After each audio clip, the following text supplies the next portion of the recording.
Hello friends, best and best tips channel रे आपनको स्वागत। मेदबहुलता बा मोटापण आज समय रे सबुठु गंभीर समस्या हो गला। भूल लाइफस्टाइल, खराब खाद्यपान सेवन यार मुख्य कारण। बहुत लोग निजर बढ़ुथिबा ओजन को नहीं बहुत चिंतित अटंती।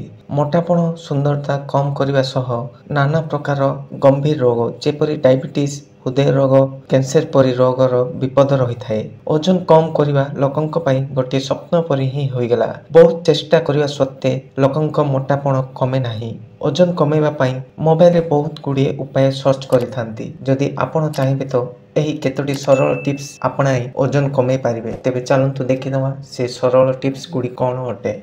सकाळु उठी खाली पेटरे 2 ରୁ 3 ग्लास हल्का गरम पानी पियंतु। एहा द्वारा मेटाबॉलिज्म बढ़िबो। खाइबा आधा घंटा पूर्व पेट भरी पानी पियंतु। एपरी करिबा द्वारा अधिक भोजन खाइबा को मने हबो नाही। अधिक ऑयल फूड, चीज, पिज्जा, बर्गर, पनीर आदि खाआंतु नाही। चीनी युक्त खाद्यर सेवन कम करंतु कारण एथिरु ओजन शीघ्र बढ़ी थाए।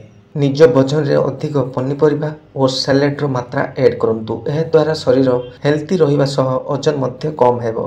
सोइबा 1 घंटा आगुरु फैट फ्री दूध पियंतु। आराम रे बसी धीरे धीरे खाइबा अभ्यास करंतु। एह द्वारा भोजन ठीक रे हजम हेबा सह टिके समय परे भोक लागिबो नाही। जदि आपन को टिके अधिक खाइबार अभ्यास अछि तो एहाकू हाथ बदले चमच रे खांतु। एपरि भाबे आपण अधिक खाइबा अभ्यास ऊपर कंट्रोल करि परिबे।